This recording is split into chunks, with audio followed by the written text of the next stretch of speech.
ভাবে কৌতূহলে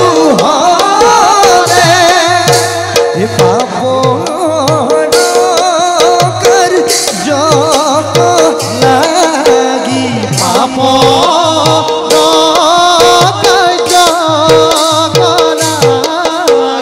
চিন্তে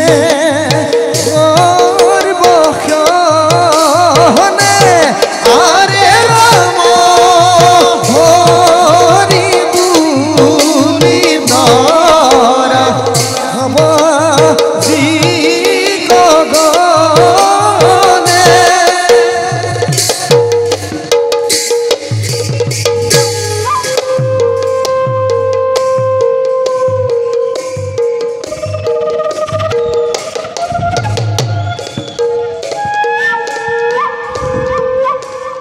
কলি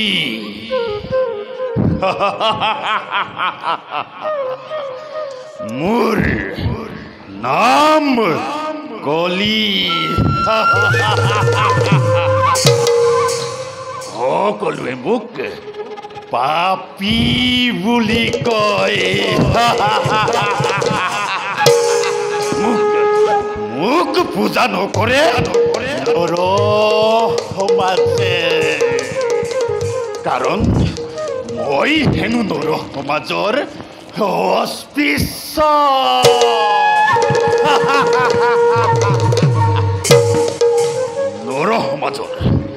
নৰ সমাজৰ এই অৱহেলা আৰু অনাদৰৰ মাজেদিয়েই মই মোৰ প্ৰভাৱ বিস্তাৰ কৰিব লাগিব হেৰৌ মূৰ্খ মানৱ সমাজ বৰ্তমান এই সংসাৰৰ সকলো ক্ষমতা এই কলিৰ হাতত মোৰ প্ৰভাৱতে ভগৱান শ্ৰীকৃষ্ণয়ো এই সংসাৰ কৰিলে ত্যাগ আৰু তহঁতে এতিয়াও বুজা নাই এই সংসাৰৰ শ্ৰেষ্ঠ কোন কলি কলি কলি কলি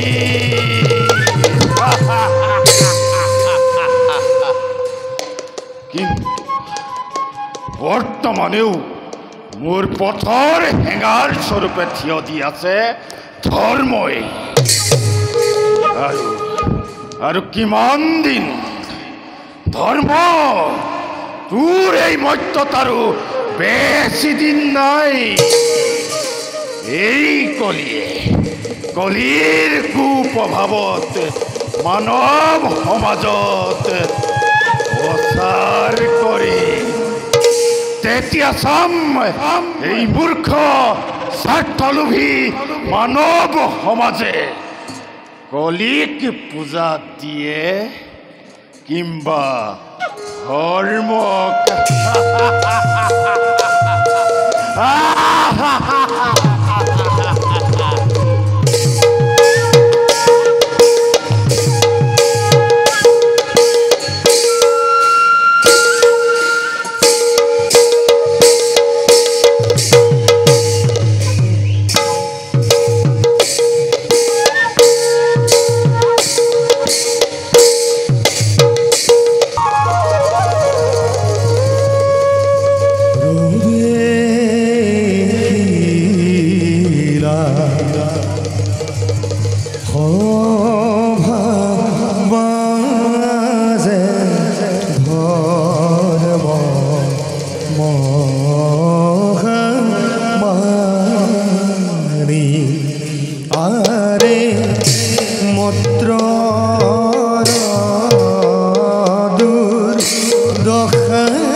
ঊৰ্ধ্বগামী হোৱাৰ পাছত এই মৰ্ত্যত যেন আজি আমাৰ শক্তি দিনক দিনে ম্লান হ'ব ধৰিছে।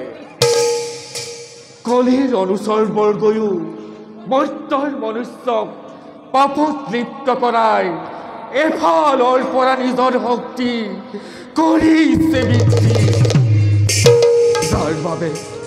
যাৰ বাবে বসুমতীও আজি অতি নিৰ্যাতিতা।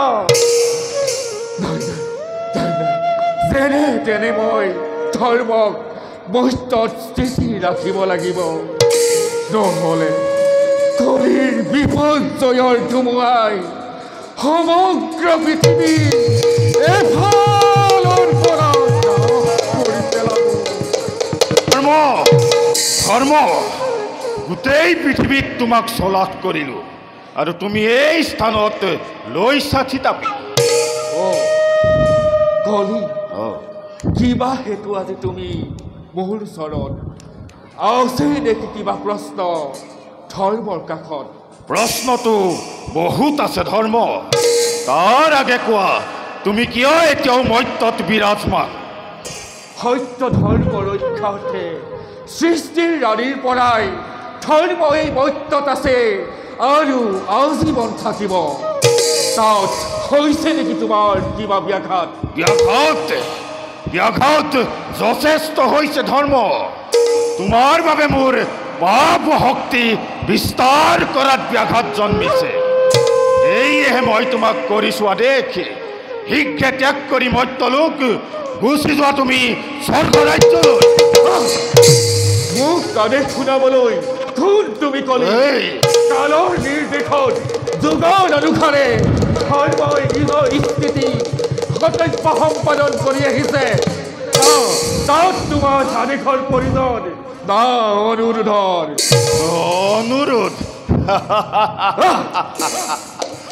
অনুৰোধটো এই কলিয়ে নকৰে কদাপি।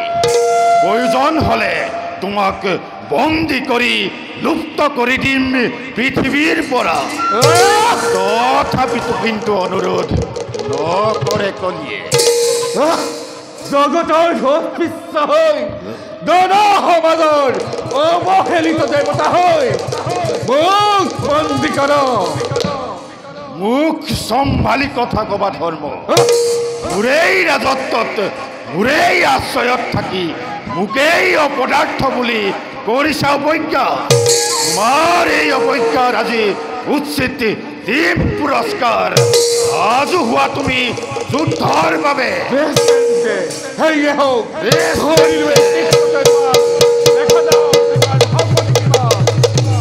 লাগিলে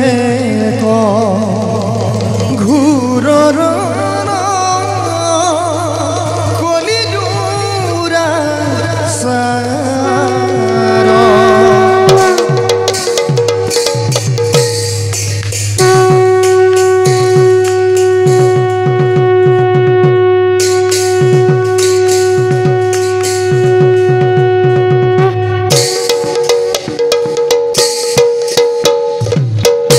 লাগিলে কমধৰ কলিডুৰা সাৰ সত্যৰ খাৰহে তুহে অয়াহাৰে যুঁজিলা ধৰ্মৰ সত্যৰ খাৰহে তু যুঁজিলা ধৰ্মৰ।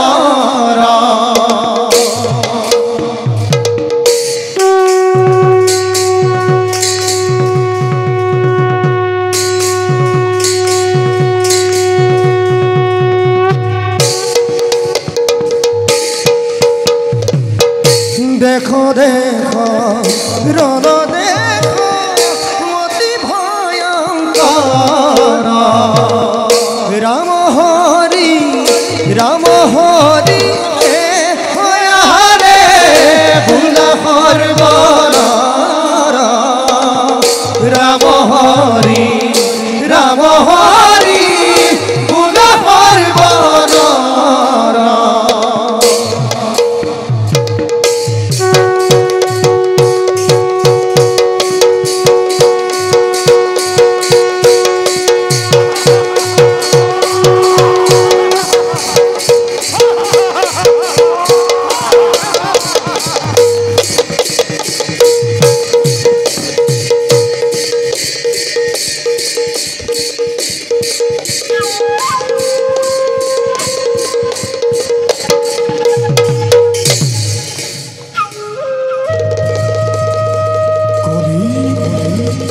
কলি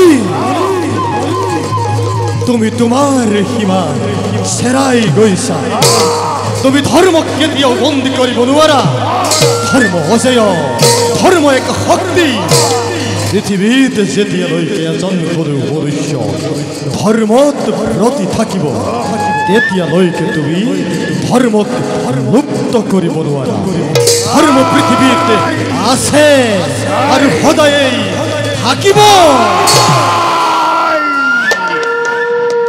কলিৰ ৰাজত্বত ধৰ্মৰ কোনো প্ৰয়োজন নাই ধৰ্ম কেৱল মানৱৰ চিন্তা এই ধৰ্মই কলিক ৰোধ কৰিব নোৱাৰে বুজিছো হস্তিনাৰ ৰজা পৰীক্ষিতৰ সৎ গুণৰ বাবে ধৰ্মৰ মহিমা এতিয়াও ম্লান পৰা নাই ধৰ্মই ভাবিছে পৰীক্ষিতৰ দ্বাৰা কলিত ধৰ্ম স্থাপন হ'ব আৰু পূজাৰ অগ্ৰভাগী ল'ব এই কলিয়ে জানো হ'বলৈ দিব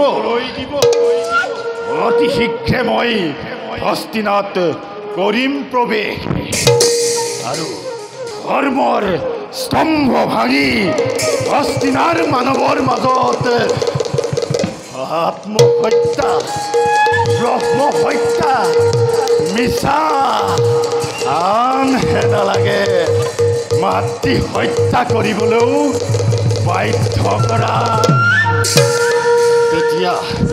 তেতিয়া দেখিব জগতে এই কলি কিমান পাপী